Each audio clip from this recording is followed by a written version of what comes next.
Assalamualaikum anak soleh solihah. Selamat pagi. Apa kabarnya hari ini?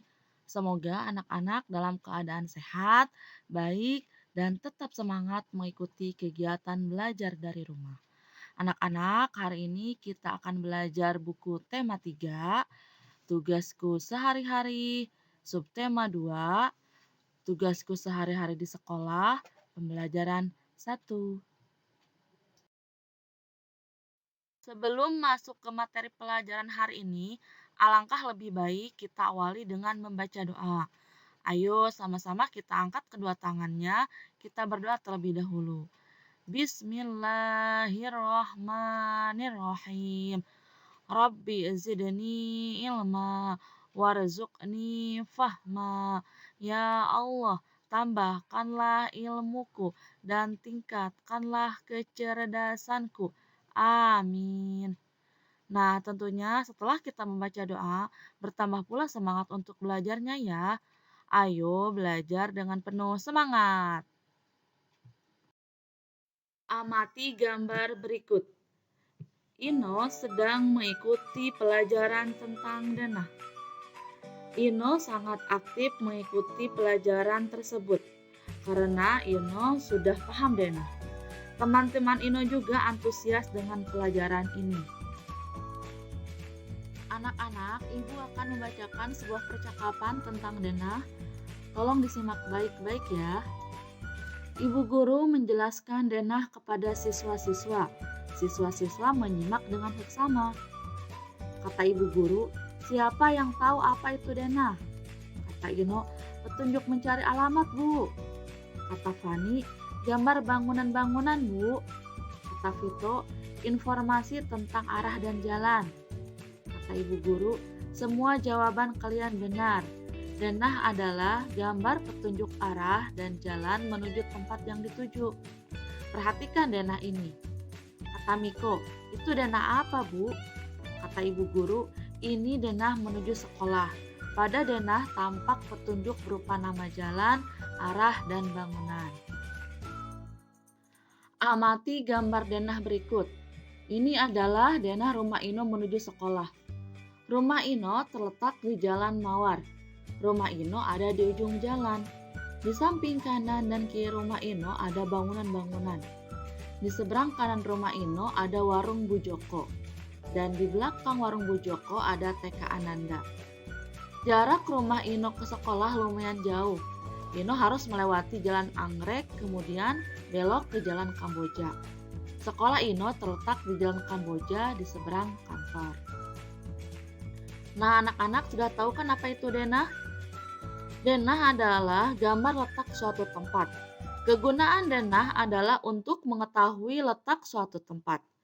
Denah juga memudahkan kita menemukan tempat tujuan. Membuat denah diperlukan beberapa informasi, misalnya nama jalan, nama bangunan, arah menuju tujuan, dan keterangan tambahan seperti lampu lalu lintas, taman, atau monumen tertentu. Pada denah terdapat arah mata angin. Arah mata angin digunakan untuk mengetahui arah. Alat yang digunakan untuk mengetahui arah adalah kompas. Kompas selalu menunjuk ke arah utara dan selatan. Ini adalah gambar kompas ya anak-anak. Gunanya untuk mengetahui arah. Dan ini gambar arah mata angin. Arah mata angin itu ada utara, timur laut, timur, tenggara, selatan, barat daya, barat, dan barat laut. Timur, tenggara, selatan, barat daya, barat, barat laut, utara, timur laut, timur, tenggara, selatan, barat daya, barat, barat laut, utara, timur laut. Nah, itu tadi contoh lagu dari arah mata angin ya. Jadi biasanya kalau dalam denah itu ada arah mata anginnya. Ino naik angkutan umum menuju ke sekolah. Satu kali naik angkutan umum, Ino membayar Rp5.000. Kali ini Ino membayar dengan uang logam 1.000 dan 500. Tahukah kamu berapa banyak keping uang logam 1.000 dan 500 yang Ino keluarkan? Ini adalah uang Ino untuk membayar angkutan umum. Ada 6 pecahan uang logam yang nilainya Rp1.000 dan Rp500. Kita hitung ya. Yang bernilai Rp1.000 ada 4. 1, 2, 3, 4. Dan yang bernilai Rp500 ada 2, 1, 2. Nah, untuk menghitungnya kita kalikan terlebih dahulu. Di sini ada 4 keping uang logam Rp1.000, berarti 4 dikali 1.000 hasilnya 4.000. Dan 2 keping uang logam Rp500, berarti 2 dikali Rp500 hasilnya Rp1.000. Jadi totalnya 4.000 ditambah 1.000 adalah Rp5.000. Jadi jumlah uang Ino untuk membayar angkutan umum adalah Rp1.000 ditambah Rp1.000 ditambah Rp1.000 ditambah Rp1.000 ditambah Rp500 ditambah Rp500 hasilnya Rp5.000. Jadi uang logam yang harus dikeluarkan oleh Ino untuk membayar angkutan umum adalah 4 keping Rp1.000 dan 2 keping Rp500. Mengenal nilai kelompok pecahan uang. Di sini ada 2 pecahan uang Rp100. Kalau ada 2 pecahan uang Rp100 berarti nilainya Rp200. Ditulis Rp200,00, dibacanya Rp200. Lalu ada pecahan uang senilai Rp500 dan Rp100. Maka nilai uangnya adalah Rp600, ditulis Rp600,00, dibacanya Rp600. Dan selanjutnya ada pecahan uang Rp100 dan Rp200. Nah, di sini Rp100-nya ada 2 keping dan Rp200-nya ada 1 keping. Maka nilai uangnya adalah Rp400, ditulis Rp400,00 dan dibacanya Rp400. Pasangkan kelompok uang berikut dengan nilai rupiah yang sesuai. Di sini ada pecahan uang logam Rp500 dan Rp1.000. Kita harus mencari mana kelompok uang yang nilainya Rp500 dan Rp1.000. Caranya dengan menjumlahkan kelompok uang tersebut. Nah, kita akan menjumlahkan kelompok uang yang pertama nih anak-anak. Kelompok uang yang pertama ada Rp500, tambah Rp200, Rp200 dan Rp100. Caranya Rp500 ditambah Rp200 ditambah Rp200 ditambah Rp100. 0 ditambah 0 ditambah 0 ditambah 0 sama dengan 0. 0 ditambah 0 ditambah 0 ditambah 0 sama dengan 0. 0 ditambah 0 ditambah 0 ditambah 0 sama dengan 0. 0 ditambah 0 ditambah 0 ditambah 0 sama dengan 0. 5 ditambah 2 ditambah 2 ditambah 1 sama dengan 10. Nah, ini adalah hasilnya Rp1.000. Jadi yang mana nih anak-anak? Iya, betul. Uang Rp1.000 ditarik ke atas. Ini adalah kelompok uang nilai Rp1.000.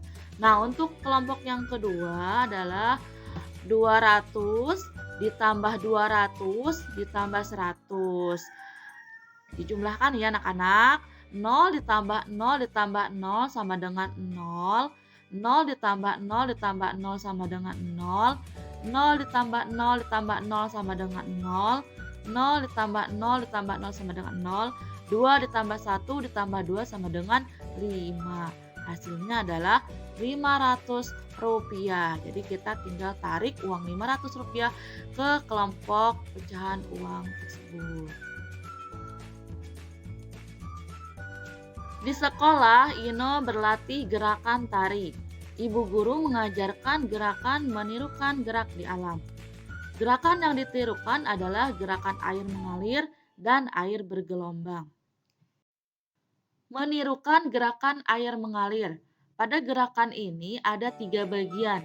Bagian yang pertama adalah kaki berjalan di tempat, kedua tangan melenggang perlahan, dan kepala bergerak seirama gerak tangan. Bagian keduanya, kaki melangkah ke kanan kemudian ke kiri. Kedua tangan diayun perlahan, kepala bergerak seirama gerak kaki dan tangan. Dan bagian ketiga, kaki maju mundur, kedua tangan bergerak perlahan diayun di depan dada. menirukan gerakan air bergelombang. Contoh gerakan menirukan gerak air sedang bergelombang yang pertama, kaki kanan disilangkan ke depan, gerakan kaki naik turun, kedua tangan diayun naik turun. Gerakan yang kedua, kaki maju mundur, badan dan kedua tangan bergerak meliuk-liuk. Dan gerakan yang ketiga adalah kedua kaki dibuka ke kanan dan ke kiri, kedua tangan diayun ke kanan dan ke kiri membentuk lingkaran besar. Untuk tugas hari ini, anak-anak mengerjakan di buku paket halaman 44, menceritakan rute perjalanan sesuai petunjuk Denah. Lalu halaman 45 melengkapi kalimat, selanjutnya halaman 46 menggambar Denah dari rumah menuju sekolahmu, dan terakhir halaman 47 sampai 48 ayo berlatih. Alhamdulillah kegiatan belajar hari ini sudah selesai. Selamat mengerjakan, sampai ketemu lagi di pelajaran yang selanjutnya. Tetap jaga kesehatan dan biasakan cuci tangan sebelum dan sesudah melakukan kegiatan. Wassalamualaikum warahmatullahi wabarakatuh.